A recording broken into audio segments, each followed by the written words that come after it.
Hey everyone. As mentioned last month, I'm taking 3 months off from recording new episodes just to recover from this massive year that we've had. In those 3 months, I'll be running the first 3 episodes of Deeper Threads. For those who are new to this community, they are really such profound and insightful conversations, and the way the world is, they just become more relevant and relevant. So please enjoy those. And while I have you, I just want to do a quick plea. I absolutely love this space, and I really have a lot more to share and a lot more people to introduce you to. And equally, it is a lot more work than I anticipated, all the recording and editing and producing. So if you have the financial means, I would be so grateful if you could become a paid subscriber over at Substack. It is just $5 a month, and it really just signals to me that people are getting a lot out of these conversations. So please do that. The link is in the show notes, and thank you to those who are already paid subscribers. Honestly, my heart is so full of gratitude. You have kept me going, so thank you. All right, enjoy these first 3 episodes, and I'll be back towards the end of the year with some more incredible conversations. Much love until then.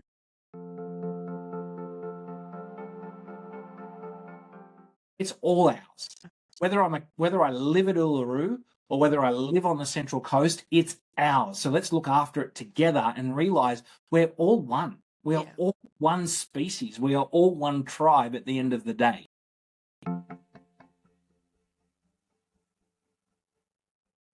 Welcome to Deeper Threads, a podcast where we explore what lies beneath the surface, both in ourselves and in the world. I'm Lara Charles, author of Joy Regardless. Alongside wise and inspiring guests, we talk about life's big questions, the inner landscapes we often ignore, the outdated scripts we've inherited, and what they're costing us. All for one purpose, to help us remember who we are. Let's jump in. My guest is Brad Twynham, a leadership speaker and consultant who delivers keynote presentations and workshops around the world. He has consulted with some of the world's biggest organizations in the areas of leadership, technology, and innovation. But where Brad is different is that he operates at the intersection of where humanity meets technology, drawing on his Indigenous lineage in his work and life. Brad is a proud First Nations man of Garigal, Maraorial, and Wakaloa descent, and a descendant of Bungari, known in European history as the first Australian. I met Brad at the Words on the Waves Writers Festival, where he did a powerful welcome to country and talk. He spoke with such clarity and such heart, and I knew I wanted to get him on Deeper Threads to learn more. Lucky for me and us, he agreed. The title of this episode, and the deeper thread we touch on, is this: Indigenous Wisdom in the Age of AI, and how it can help us all become more fully human. I'm launching this podcast with Brad as my first guest because this conversation captures the heart of what Deeper Threads is all about, which is helping us to remember who we are beneath the surface of our minds. I hope you enjoy this chat. If you do, please share it with anyone you think would resonate with exploring the deeper threads of life. And subscribe over at laracharles.substack.com for more conversations and reflections. The link is in the show notes. Brad, welcome to Deeper Threads. Thank you so much for joining me. You're welcome. It's great to be here. I wanted to get you on because we met at the Words on the Waves Festival, and you did such a powerful welcome to country that's really stuck with me. So I wanted to start there, if you don't mind. I'd love to know, because you're renowned for your welcome to country. So I just wanted to know from you, what is welcome to country and why is it important? Why, as Australians, why is it important? Yeah, it's a great question and very topical at the moment too, given all of the bad publicity that's going on in the media. I think there's layers to this welcome to ceremony conversation. I believe we need to go back to first principles and start there. And so, look, first principles around welcome to countries is this one of the oldest ceremonies that has ever been performed in the history of humanity. And I think it starts, I know it starts from this fundamental way of living that Aboriginal people did for tens of thousands of years before Europeans arrived, where there was no separation between their spiritual life and their daily life. The two were intricately linked. And I don't think it's unique to Australian Aboriginal people either. I think if you look at any Indigenous culture around the world, spirituality and daily living was never separated until, probably around the 1500s, in all honesty. And so it's a really interesting thing to look at, because if you look at Aboriginal culture and what we believe, and that is that the land has a vibration. It's our earth mother. It's been here longer than human beings have been, and it will be here longer than human beings will ever be on this earth. And so there's a vibration to that land, and there's an energy to that land. From that vibration comes sound. From that sound comes language. From that language comes meaning. From that meaning comes ceremony. From that ceremony comes culture. And that's how societies are formed and societies are born. And so a welcome to country is about acknowledging that first principle. It's not the land geographically. It's not the land with boundaries. It's not the land with any of that. It is our fundamental connection that we are born of the earth. We are on the earth. There is a vibration to the earth, and we are part of that vibration, and it should be acknowledged, and we should remain humble and open and respectful about that. And so that's what a welcome to country is about. Now, unfortunately, and I'll probably get chastised for this if people see this, who are, just wanting to jump on and have a bit of a rouse at someone. But most Aboriginal people don't understand this, and so because they've been disconnected from that spiritual belief. Look, fundamentally, as a result of European occupation in this country, and we all know that. We don't need to keep. You don't need to state that it's there. Yeah, everyone knows it, right? But that's the other layer to it. The reality is, and the truth is, sovereignty was never ceded in this country. Aboriginal people, did not sign a treaty. There is none of that. We all know that. We all know the politics behind it. So that's not the layer that's important. The layer that's important is that spiritual, cultural layer. And what makes my welcome to countries unique is that's where I focus. I don't focus on the other layer of trauma, etc. I focus on sharing culturally the importance of country, not just to Aboriginal people, but to all of us. Because we're all still living on the same piece of earth, And when we do that, when we authentically share that connection and why that connection is so important, the light comes on, and suddenly they have a very different view of what a welcome to country is. And so it's not about going, hey, welcome to my 10-acre hectare lot on the central coast of New South Wales. You don't belong here, so I've got to welcome you. It's nothing to do with that, right? It's acknowledging that we're all connected through this beautiful thing called the land. And there are people who have a deeper ancestral connection here than others do. And they're the ones that should, by rights, be acknowledging that connection, that deep spiritual connection back to that land. No, that's beautiful. And I felt that. I really felt that when I experienced one of your welcome to countries. And it was powerful. The other thing that I thought was really powerful that I'd love you to share with the listeners is that you spoke about how there are 5 brains. And I'd love you to explain, where are those 5 brains located, and how has knowing that how can that help us lead and live our lives? Yeah.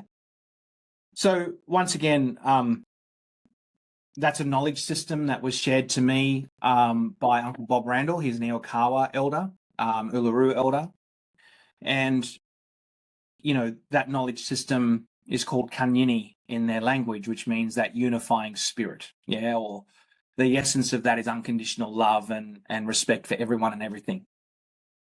But it's not unique to Australian Aboriginal people. If you look around most Indigenous cultures around the world, they'll have a similar knowledge system that acknowledges that human beings have more than one brain. And so if we look at what those brains are, well, we have a foot brain. We have a knowledge system built into the soles of our feet. And that knowledge system built into the soles of our feet provide our anchor to our Mother Earth. You know, it's that connection to that vibration, that connection to that foundation. And it's the very foundation on which we all live. Yeah. The last I checked, human beings can't live on water. Yeah. So we have to live on, right? So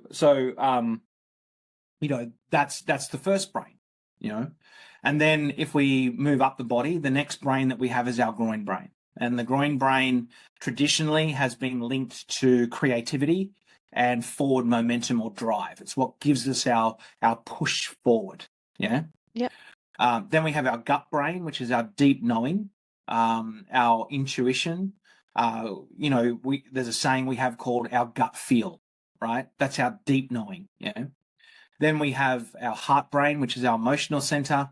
And then we have our head brain, which is our unifying center that integrates all 5 of those brains together. So that really is that knowledge system called Karnini, or that unification. And so how that helps us is, if we look at all 5 of those brains, the one that sits at the top of our bodies, gray matter that sits between our ears and inside our skull, is the brain that's, if it's going to get manipulated, that's the brain that's going to get manipulated. Yeah.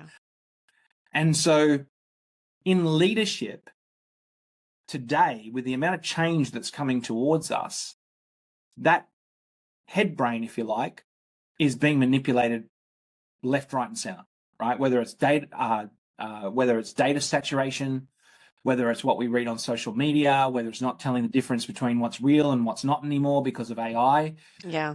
We are constantly being manipulated, fake news, constantly being manipulated with what's there. So we can't rely on this anymore, right? Because we don't know what's real and what's not. That is, I don't think we're heading into that world. I think that world is here now. We're already here. Yeah. We're already here, right? Yeah. So we need those other brains in order to, give us that sense and that anchor to our truth, our foundation.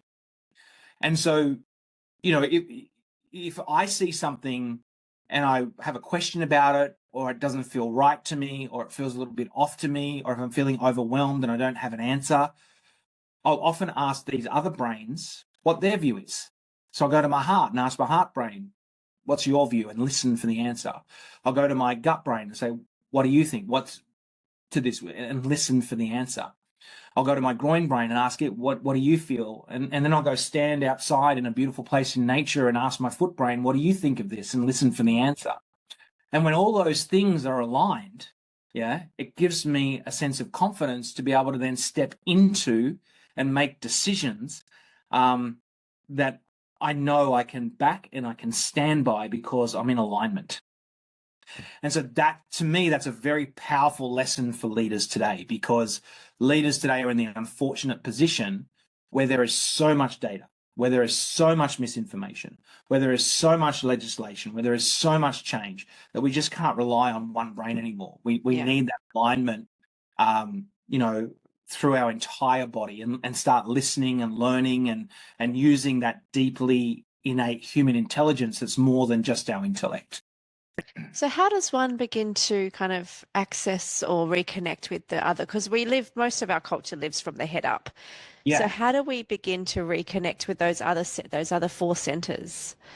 Yeah, look, it's as simple as go find a beautiful place in nature, go find a piece of grass, go down to the beach.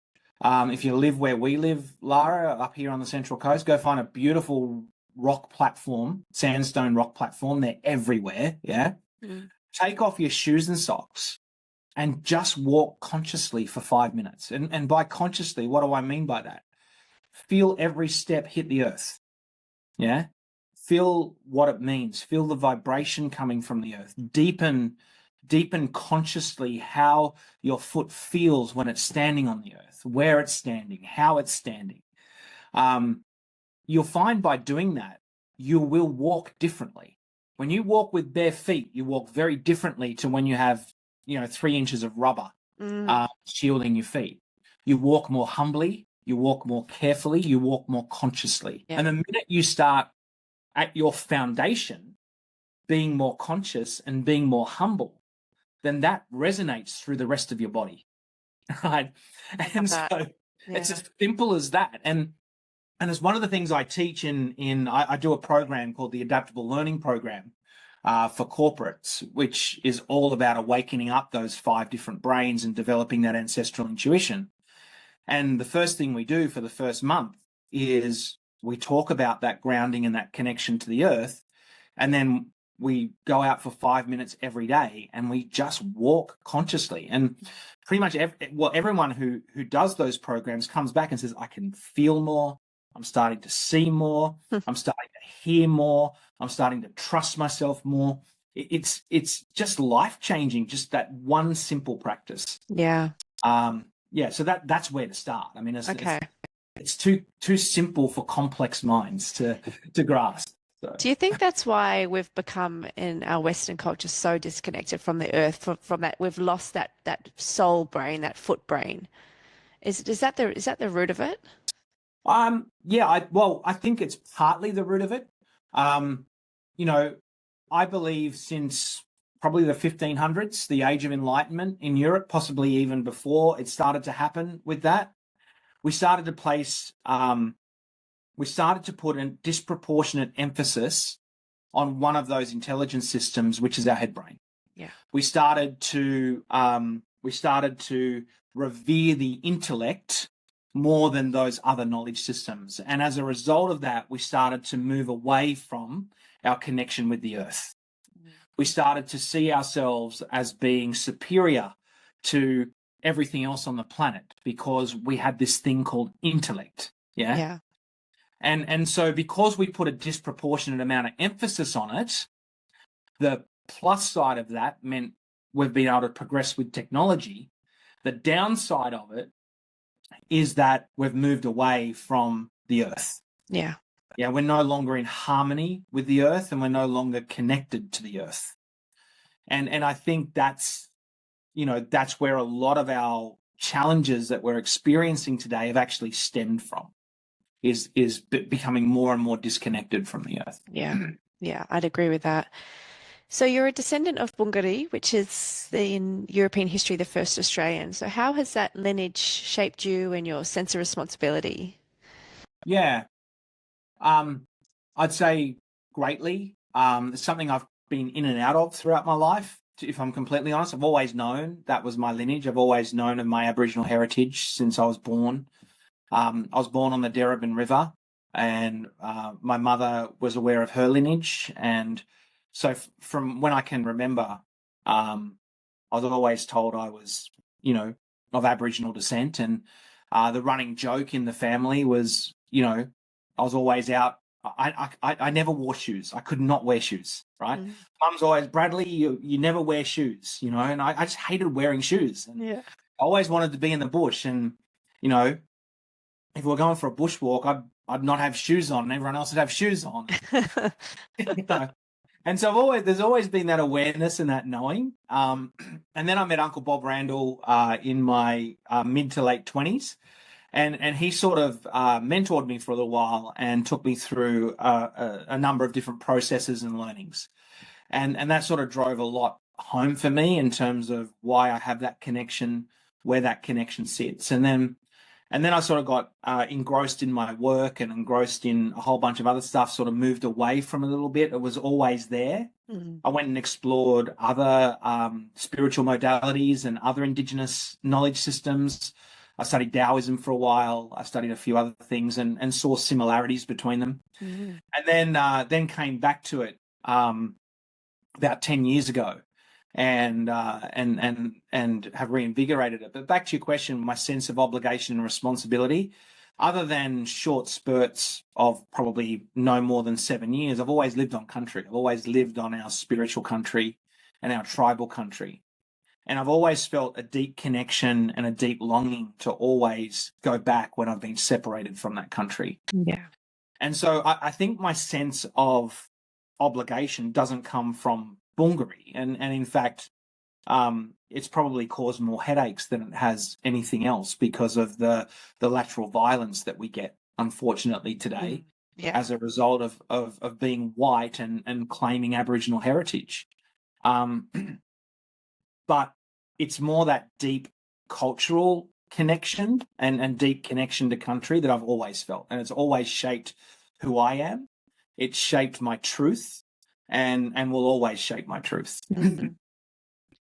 And you've mentioned Uncle Bob Randall as one of your mentors. So what is something that's really just stuck with you that you learned with him?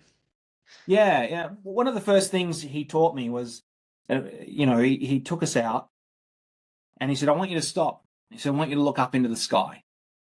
And he just had us looking up into the sky for probably half an hour. He just wanted us to sit and look at the sky. And then he said, I want you to look out at the horizon. And he just had us sit there and look out at the horizon for another half an hour. And then he said, that's ours. Everything you just looked at, it's ours. Yeah. And he called it the oursness. The oursness, yeah. The oursness, yeah. And it was so profound to sit and just look and then go, it's ours. Like, yeah, I own this. And in owning that, I'm responsible for it. Yeah. And then he added another layer to it. He said, well, it's not just ours as in human beings. Translate that to every living thing that's on the earth, the plants, the animals, the mushrooms, the lizards, from the smallest lizard to the biggest whale. It's ours. It's all of ours. Yeah. Mm. And then there's another layer there, which is, well, I am no more important than the smallest lizard. And I'm no more important than the smallest plant or the whale or the dolphin, because it's all ours. It's not mine. It's all ours. And you could sit and contemplate that concept for a lifetime and not grasp the depths of that. It's huge. Such a profound concept. Yeah. You could go so deep with that it would just, I don't think the human mind could comprehend the depths of the oursness once you really start looking at it.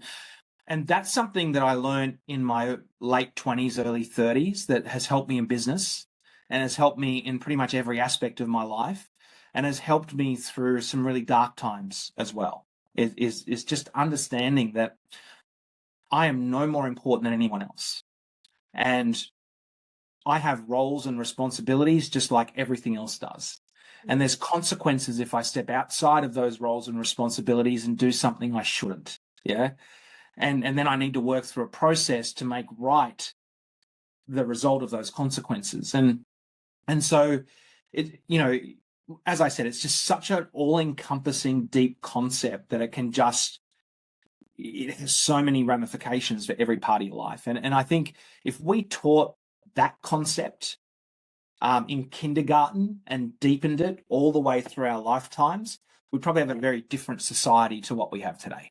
Yeah, I was going to ask you that. So how can that principle, that huge oursness or that interconnectedness, how can that guide us in this world that just is so polarized at the moment? Yeah, well, I think one of the things Uncle Bob says is, he says, it's such a tragedy that today we shrink that concept of the oursness down to a 3/4 acre building block or a little black box, right, on a phone, or a tin can sitting on 4 wheels, and we call that ours. He said, that's just, in a way, that's disgraceful. That's what we call ours, right? And I think the minute and that's translated now to ideas. We claim ideas as ours.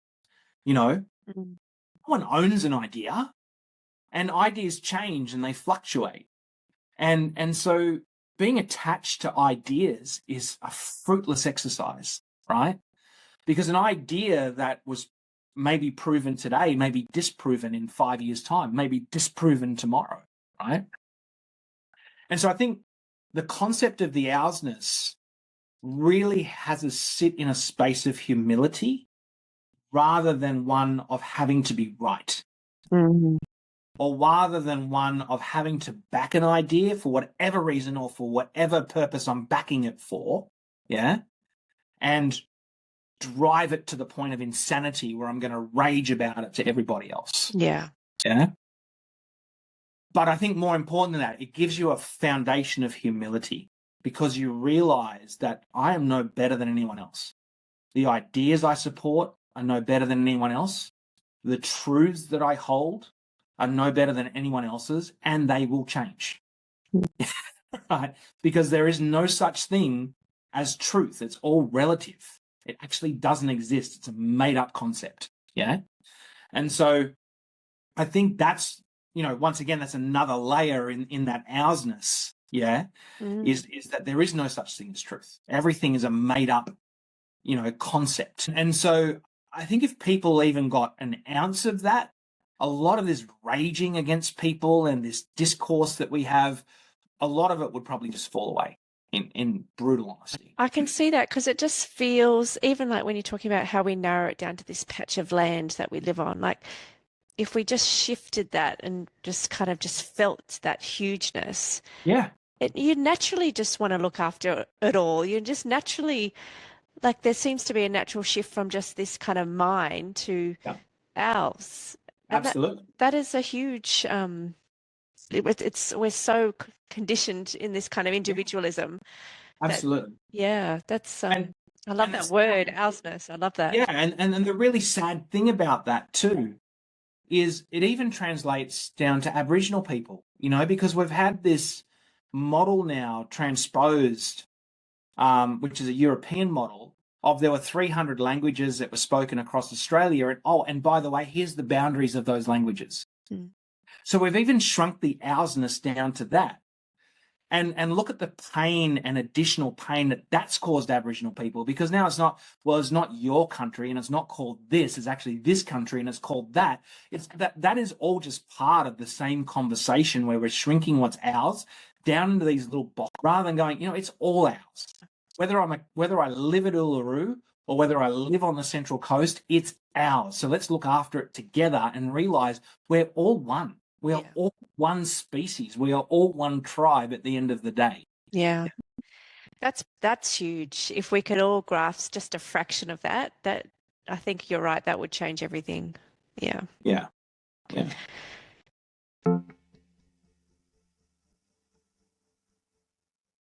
Joy Regardless is out now. It's my raw, honest memoir about rediscovering the wholeness that's been hidden in our hearts all along, described as a must-read for any soul searcher. It's available on Amazon and in selected bookstores, and the link is in the show notes. So your life's work's quite amazing, because it spans this kind of ancient Indigenous wisdom all the way through to you're an IT leader, you're in the tech world. So when did you realize that these two kind of seemingly contradictory worlds could actually inform each other? I think I've always known that. And I've always, from a leadership perspective, I've always relied on, I guess, that deep spirituality to guide many of the business decisions I've made and to lead me through tough times, and to stay humble during those tough times. Where it really hit on me, though, was when I started to see artificial intelligence take root. So about 2023, and I started to see these AI experts sort of appear out of nowhere. Suddenly everyone was an AI expert, and there were more AI experts than mushrooms after a rain shower, and I sort of thought, everyone's so focused on the technology here, but they're not seeing what this technology, where it's going to take us. Fundamentally, they don't understand that. They don't understand the principles of this technology. Like, it's one thing to say I'm an expert around generative AI because you know how to use generative AI. But unless you understand the first principles of what generative AI is likely to do and what it can do really well and what it can't do, you don't really understand it. You just know how to use it, right? And so I guess because of my technology background, I had a deeper layer of understanding in that I actually understood how these technologies were created. And ultimately, I could then speculate where potentially they were going to lead us. Okay. And so that's when it came together. And there are a couple of things that really then took that to another level. And one of those is I've always had a deep irkiness around social media ever since it was created. Yeah. even if you look at how Facebook was created, it was created out of a revenge plot against Zuckerberg's ex-girlfriend, right? Yeah. I mean, the whole system was created for that purpose. That was the spirit that was being unleashed into the world, if I take it back to an Indigenous perspective and look at it through an Indigenous lens. Yeah, like the intention, like the intention of this is why I'm creating this, right? Now, there's no doubt that social media has created a level of hyperconnectivity. It's so much better for business. You can advertise through it. You can do all this kind of stuff. But it moved so fast, and we never considered the unintended consequences it would have on our children. And I don't believe the creators even thought. And I still don't believe the creators want to understand that. No, I agree with that. that. If you look at social media, for example, Jonathan Hoyt brought out a book recently where he's done 10 years of research into how social media has impacted our children's brains. And there was a really interesting piece of research that was done, or many pieces of research that was done, but he summarized in this book. And they looked at adolescent girls aged 10 to 14. And in 2008, social media came about. In 2012, the front-facing camera on the iPhone was launched. And there was a really interesting trend that started to emerge across 7 Western nations, all at the same time, in 2012 when the forward-facing camera was introduced. And they noticed there was a 100% increase across these 7 nations, all increasing at the same rate amongst adolescent girls, of 100% increase in depression.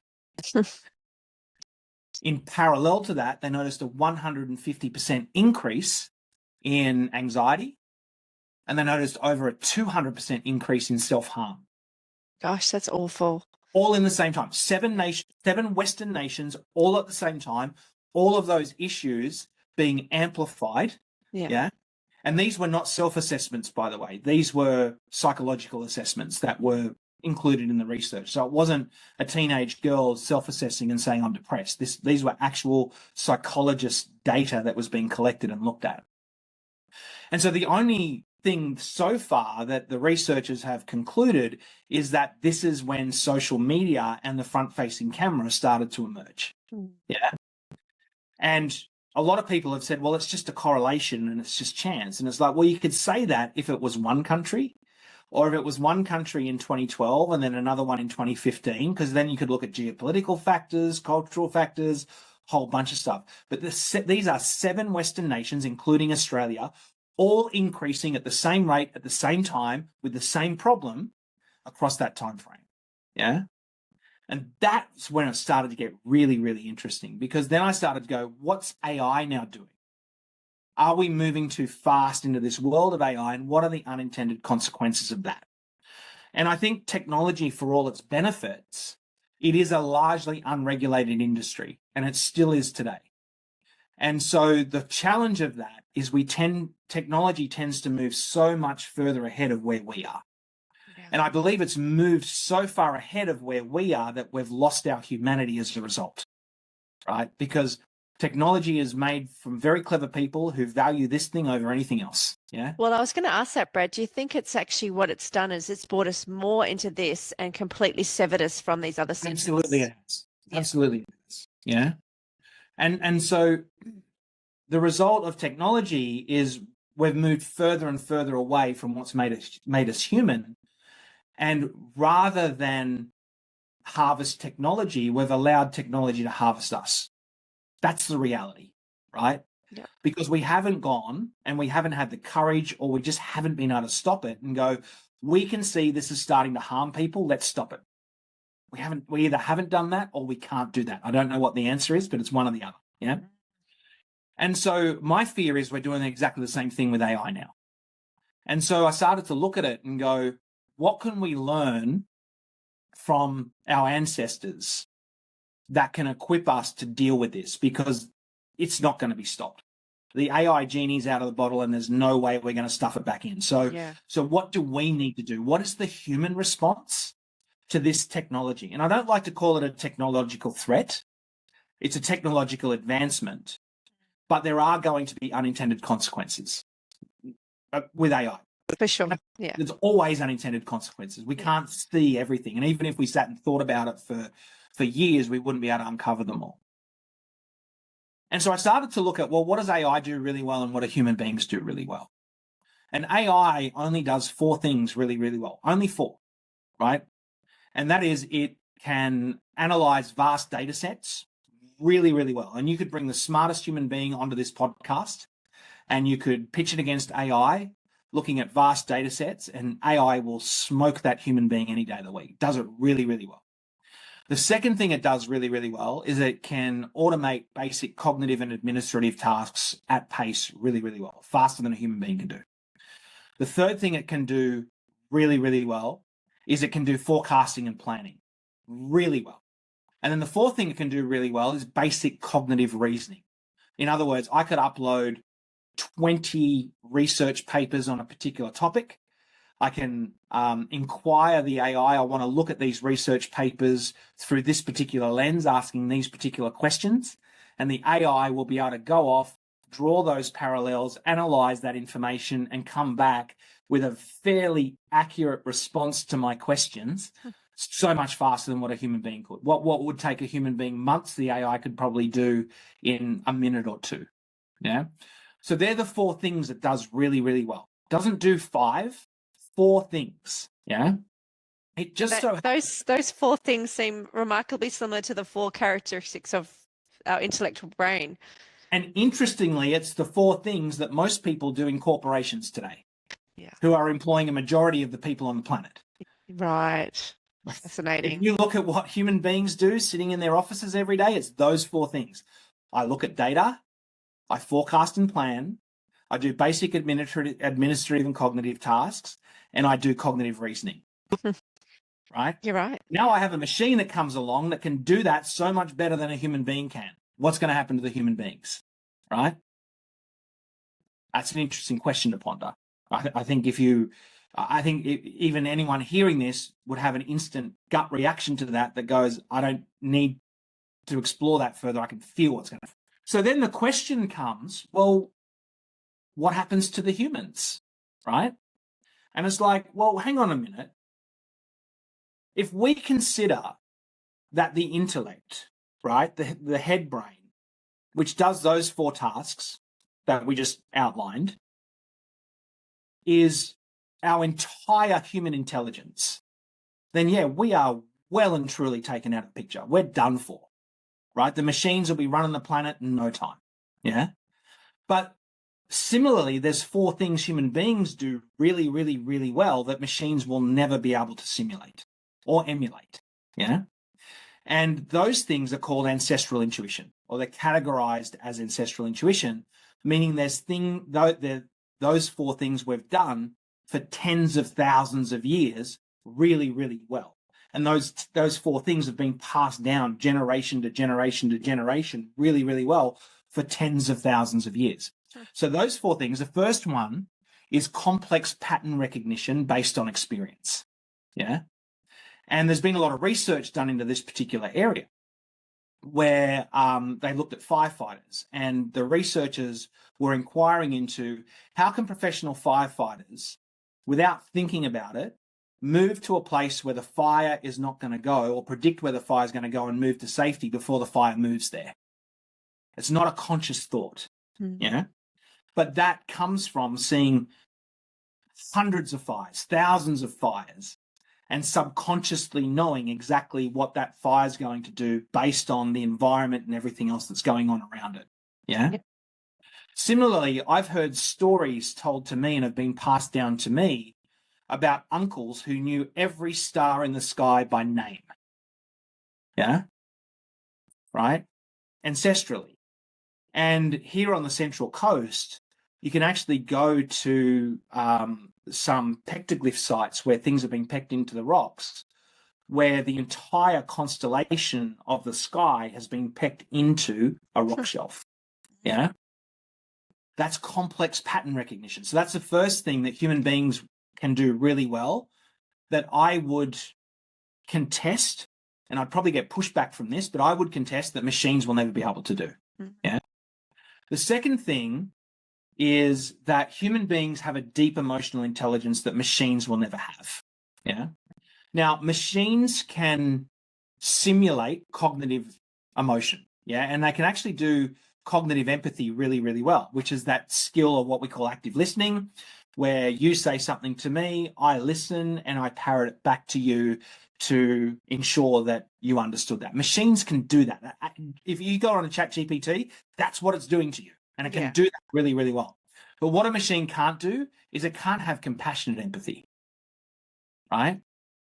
And once again, scientists have now gotten to the point, and there's been a lot of study into intergenerational trauma, which is the negative emotions that have been passed down through generations. Well, positive emotions can also be passed down through generations. Yeah. Yeah. And so the conclusion we draw from that is that emotional intelligence is deeply encoded and embedded into our DNA at birth. Right? And scientists are now coming to that realization. And so it only takes one person in a family to stand up and go, I'm going to take a stand against this trauma and I'm going to change my emotional response to it. And that will have a ripple effect through every future generation going on down because you've changed the coding of that DNA. That's huge. Yeah. That's that deep emotional intelligence. Once again, machines will never be able to replicate that. The third thing is our innate ethical discernment, which has been passed down through millennia. It's that deep knowing of what's right and what's wrong.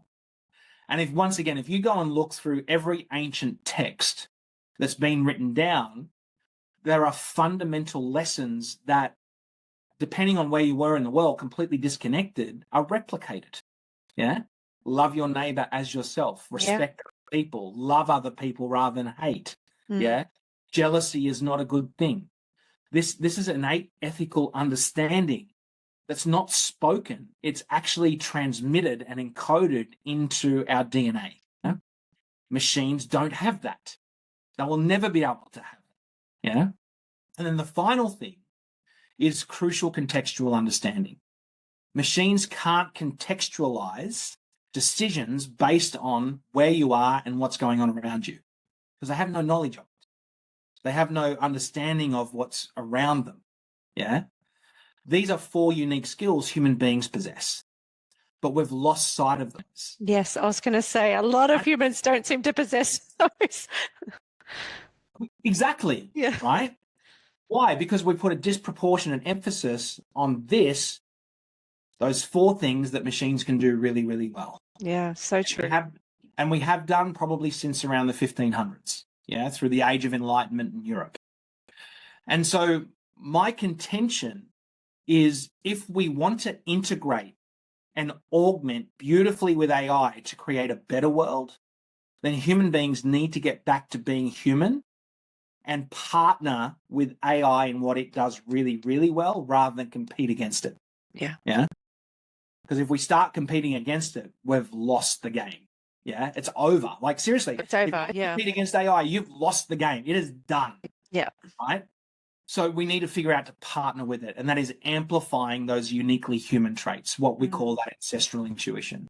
And do you think that starts... That's a long response, but... No, I love that. It's so fascinating to me because I mean I'm fascinated by tech as well. So do you think that starts with simply, as you said at the beginning, taking our shoes off and just reconnecting with the earth as because that's something AI could never do as well? Yes, I think there are 3 fundamental steps that as human beings we need to get back in touch with. The first is connect. Yeah. So we often think we connect with our head and our heart. We don't. We connect with our feet on the earth. If you don't have a solid foundation, you can't connect with anybody. If you lose that solid foundation, you can't connect with anybody. Yeah? So connection actually begins with our feet on the earth. It doesn't start with our head or our heart. Yeah. So the first thing is to connect. Okay. Yeah? The second thing is to listen. And once again, what does that mean? Today, we think listening happens between our ears, right? It doesn't. Listening is a whole body experience. Yeah. And so getting back in touch with listening with our whole body, listening through all 5 of those intelligence systems, all 5 of those brains, and listening with our whole body. Yeah. That's the second thing. Can I just ask before we move on? What I perceive is that because we are so caught in our heads and it's just and people are so identified with those thoughts in their head, there's no kind of awareness of any other aspect of ourselves. How do we move people into that place of actually knowing that this is not the entirety of us and we have these other centers that we can connect to? Because the listening, the mind needs to be still, doesn't it, in order for us to listen? Yeah, well, I mean, I think the answer to that is yes, but not from a guru meditation sitting in a cave still. Yeah. Yes. I wouldn't call it stillness. I'd call it the mind needs to be grounded. Okay. I love that. Yeah. Not still. Yeah. Because often we think still is this process that we get to after we've been going kumbaya for 20 minutes in a cave. Yeah. No, your mind needs to be grounded. And where does that start? Soles of the feet on the earth. I love that. Yeah. Right? Yeah. Yeah. Does that answer? Because my mind went straight to, but how do we listen if we're just caught up here? How do we actually listen? But it comes back to the feet on the earth. Yeah. Being grounded. Yeah. Yeah. And the other thing is when we're grounded on the earth, we're grounded in our truth because we understand who we are. Right. And once again, that is not something that we can think about. It's something that we know. It's a deep understanding when we reconnect back to the earth because we regain our truth of who we are, which is we're all children of the earth, where we all come from. It's where we all go to when we die. Yeah. Right. We're all born from water. When we die, we all return back to the water. Right. We're all from the earth.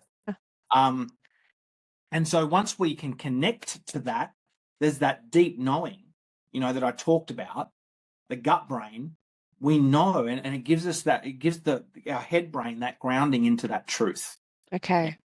Which keeps us humble, right? And then the final piece, so we've got connect, we've got listening with the whole body. The last one is learning.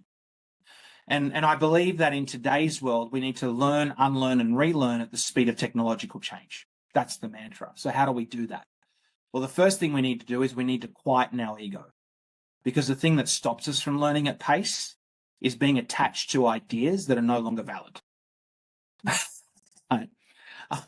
And systems that are no longer valid. The thing with exponential change, which is the world that we're in now, it's shifting exponentially, is a lot of those things that we've held on to for a long, long time are being broken down at a pace that we struggle to comprehend. And the only way to comprehend it is by quietening our ego and just sitting in the space of that everything is changing.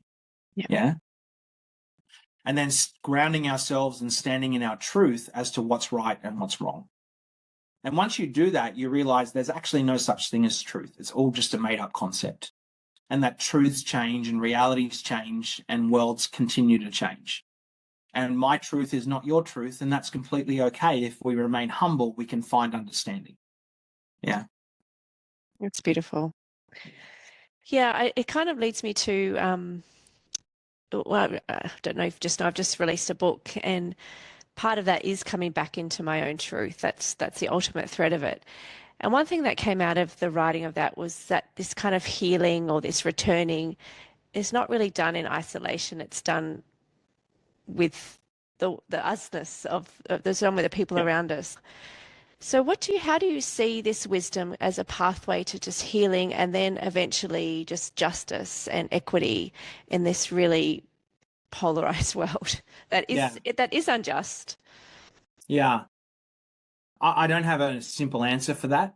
Other than to say, and once again, this is an opinion, this is my truth. So I'm not inviting anyone to accept this if it's not your truth. So I just want to say that up front and qualify my response to what I'm about to say.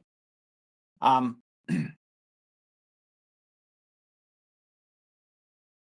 believe that if everyone was grounded, if we all stood on the earth and we all stood in our truth with humility, yeah, a lot of the issues that we have today actually wouldn't be there.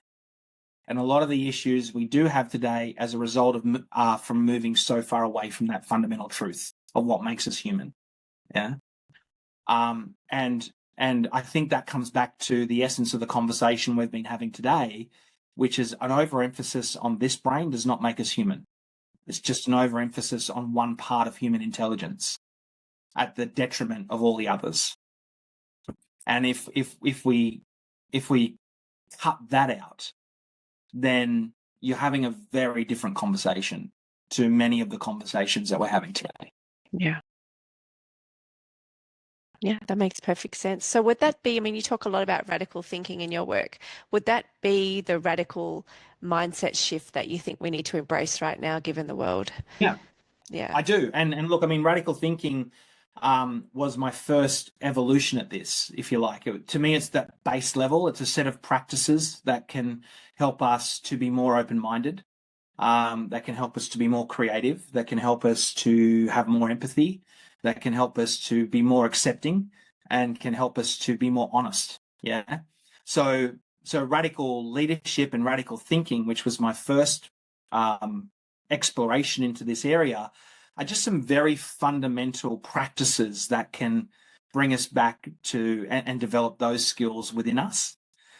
I guess the layer underneath that is it's a leveling up of consciousness when we start to practice those things. And that leads us into the conversation we had today. Yeah. So I wanted to, as a podcast is called Deeper Threads, I wanted to kind of end with this. So when you reflect about your whole career, so everything from global boardrooms you've been in all the way through to community gatherings, is there a deeper thread that runs through it all? Or is there a deeper insight or a deeper truth that shapes everything that you do? And perhaps sharing that could give some clarity to the listeners. Yeah, that's a good question.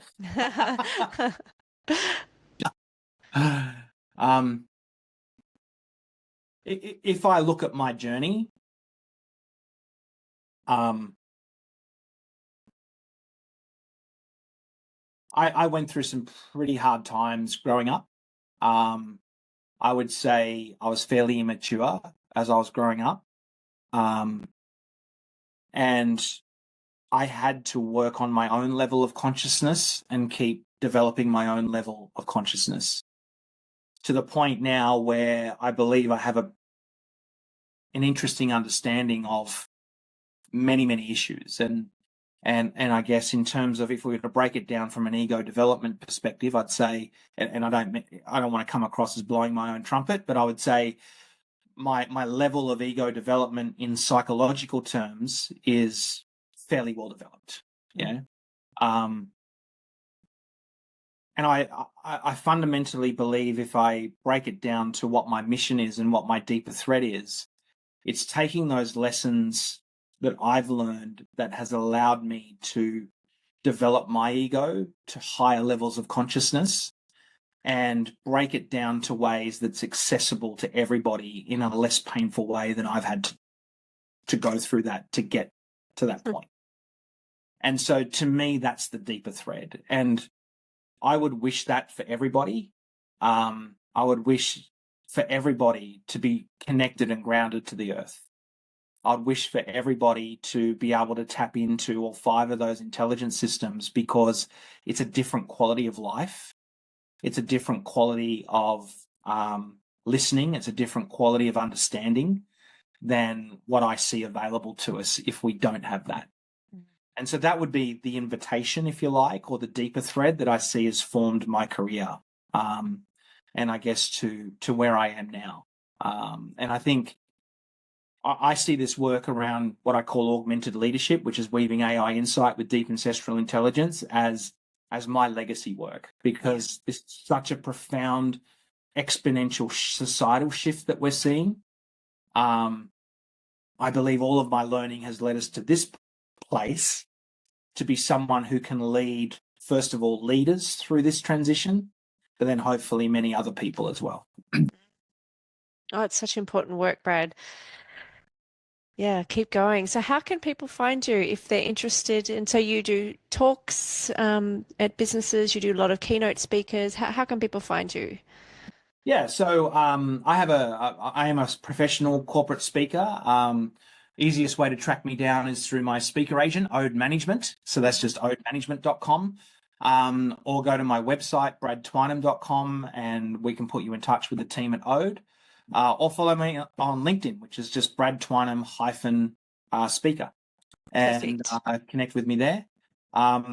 It's the only social media platform that I'm active on. I don't do any other social media platform because I fundamentally do not agree with it. I mean, I have a space there, but I'm not active on it. So yeah. So if you want to find me, LinkedIn or contact Ode Management or go to my website. Perfect. Well, thank you so much for your time today. I've just got so much out of it, and I'm sure our listeners will too. It's such an important space you're in, that kind of weaving of these apparent two different worlds, and just offering up that deep grounding to this pace, this tech pace that we're going at. You're right, that grounding just makes it all a bit more manageable, actually. Yeah. And look, thank you. I appreciate you reaching out to me and working through the tech challenges we've had. Yeah, I know. Done. And, I know. Yeah. Hopefully we can have another chat at some point. I'd love that. Yeah. Thank you, Brad. Thanks so much. All right, thanks a lot. Bye.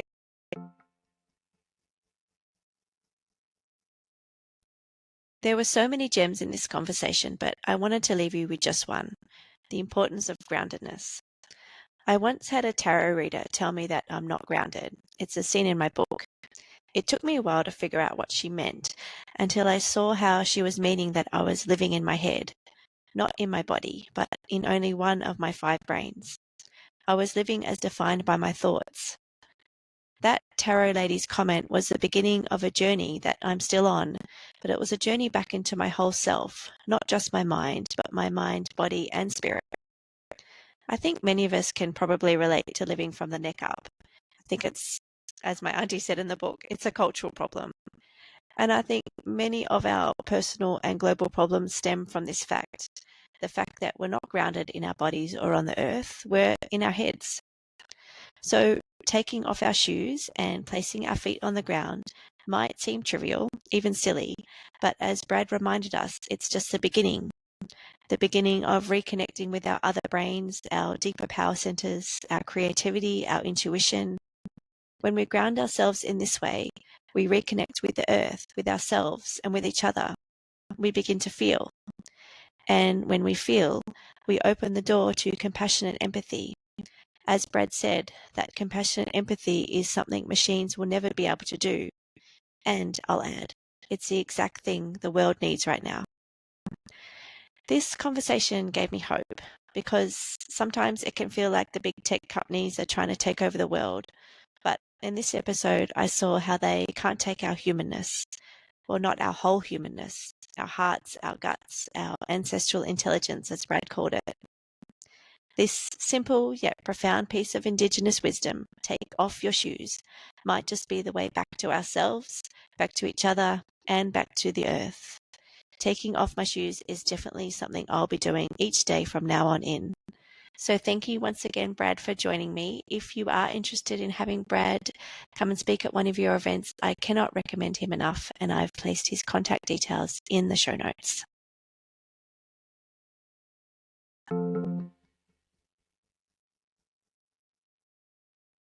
Thanks for listening. If this episode resonated, subscribe over at laracharles.substack.com to ask any questions. The link is in the show notes. My Substack newsletter and this podcast are free, because I believe these conversations and reflections should be available to everyone. But I am a one-woman show, and any support would be so appreciated. If you are in a position to support my work financially, you can become a paid subscriber over at Substack for just the price of a cup of coffee a month, and you get the audiobook version of my memoir for free as a thank you gift. I'm so grateful to everyone who has already become a paid subscriber. You help me keep this project going. This podcast is also available on Apple or Spotify, and you can follow by clicking the plus or follow button. Deeper Threads is here to help us remember who we are beneath the surface. It's a show for anyone yearning for more meaning. So please share the podcast with your loved ones, because we get to more depth, kindness, and justice, all the good stuff, when we are all willing to dig a little deeper. Thanks so much to you for being here.